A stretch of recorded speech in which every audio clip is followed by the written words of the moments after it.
بسم الله الرحمن الرحيم إنا أرسلنا نوحا إلى قومه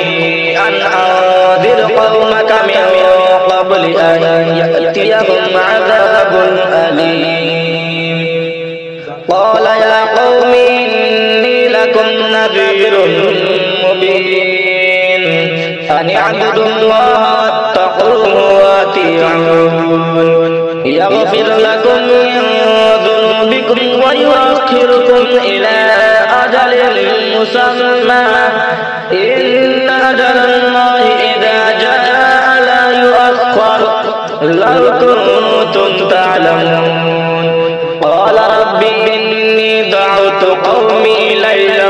ونهارا فلم يزدهم دعائي إلا فرارا وإني كلما دعوتهم لتغفر لهم جعلوا أصابعهم في آذانهم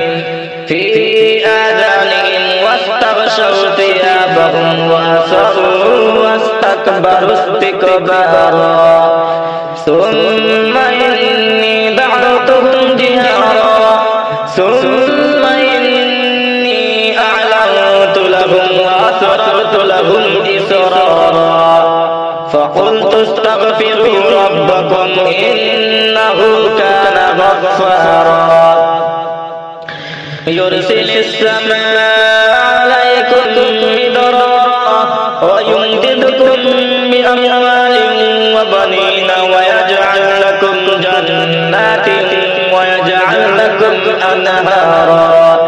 ما لكم لا ترجون لله وقارا وقد خلقكم أطوارا ألم تروا كيف خلق الله سبع سماوات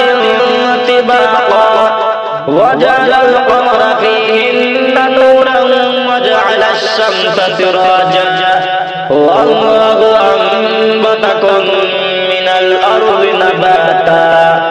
ثم يعيدكم فيها ويخرجكم إخراجا والله جعل لكم الأرض بساطا لتسلكوا منها سبلا فجاجا قال نوح رب إنهم عصوني واتبعوا من لم يزده ماله وولده إلا خسارا ومكروا مكرا كبارا وقالوا لا تذرن آلهتكم ولا تذرن ودا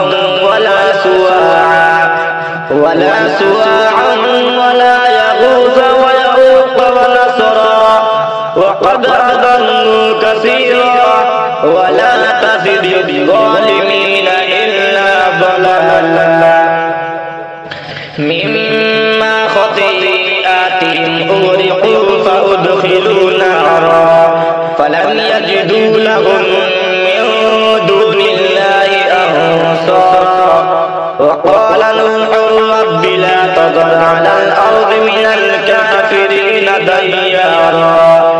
إنك إن تذرهم يضلوا عبادك ولا يلدوا إلا فاجرا كفارا رب اغفر لي ولوالدي ولمن دخل بيتي مؤمنا وللمؤمنين والمؤمنات ولا